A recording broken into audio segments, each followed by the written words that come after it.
Hi, I'm Erik Voss, and Avengers Endgame's complicated storyline delivers thrilling callbacks to MCU past, but also leaves us wondering about the mysteries of who knew what, when they knew it, and why fictional time travelers don't salute their own asses more often. One of the most cryptic scenes in Avengers Endgame centered around the Ancient One, Her Majesty Tilda Swinton. Hulk/Banner convinces the Ancient One to give him the Time Stone by referencing Doctor Strange and his mysterious strategy to surrender this stone to Thanos. The Ancient One's eyes went wide, and behind Swinton's divine, soul-piercing stare, she starts to piece together the hypothetical future that Strange hinted at in Infinity War, the one series of events in which they win. Now, we all saw this victory in Endgame, but rewatching the film, you can actually determine the precise elements of Stephen Strange's vision, and how that explains all of his behavior, and the Ancient One's behavior throughout the events of Endgame and Infinity War. But before we begin to break this down, quick announcement to any Game of Thrones fans living in the New York area to join us for a live finale watch party and after show this Sunday, May 19th. Details in the description below. Okay, let's start by re-examining the interaction between the Ancient One and Banner. When he first arrives looking for Strange, she responds, "You're about 5 years too early." This means the Ancient One has used the Time Stone to peer into the future, and she knows that a surgeon named Stephen Strange will become the next Sorcerer Supreme. By the way, this actually establishes why Hydra listed Stephen Strange, who is still a mere surgeon, as a target as early as 2014 with Sitwell's line and Winter Soldier. What targets?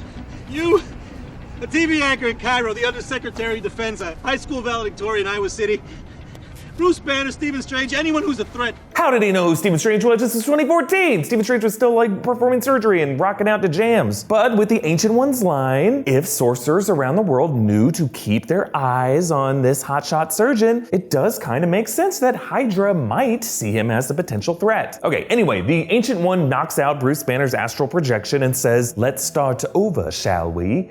Some sly wordplay by the Ancient One here, because the Avengers' whole time heist is essentially an attempt to start over. After their timeline explanation, the Ancient One turns her head when Banner says that Strange gave away the Time Stone to Thanos willingly. "You mean he what?" Banner says maybe Strange made a mistake, and the Ancient One says, "Or I did." She says Strange is meant to be the best of us and agrees with Banner that he must have given Thanos the stone for a reason. Now, the mistake that the Ancient One is referring to was a mistake to doubt Banner, but also could be her initial failing to perceive how much more juice Doctor Strange could one day wring out of this Time Stone, using his natural photographic memory to see various permutations that no one else ever could. So let's take the Ancient One's words here and apply them to Doctor Strange's actions. Knowing what we now know from Endgame, what was the exact plan that he foresaw? So in Infinity War, Strange looks ahead to 14,605 alternate futures. He had to look at so many because he was probably first looking at options that didn't require Thanos to initially win, and half of them, including Strange himself, to dust away. But eventually he realized that for them to win the long game, the Infinity War, they have to lose this battle. Because when Thanos first shows up in Infinity War, he already has 2 stones. According to Ebony Maw, no one else in existence had accomplished that much. So that's why Thanos removed his armor from that point forward. With these two, gathering the remaining stones was more of a spiritual quest, a slow march to destiny. So that's why Strange surrendered the Time Stone. The snap was unavoidable at that point. This Thanos was inevitable. But Strange also knew that the snap would set the stage perfectly for a comeback. Scott Lang would be trapped in the quantum realm at the time of the snap, staying there until 5 years of the outside world passed, teaching Scott about the quantum realm's connection to time travel. This 5-year period also gave Tony Stark time to run various Mobius strip simulations so that the combined surviving Avengers could orchestrate this time heist. Strange also likely knew Banner's specific role in this timeline. It's actually kind of funny when you rewatch the Infinity War Sanctum scene, Strange actually witnesses Banner's timeline confusion.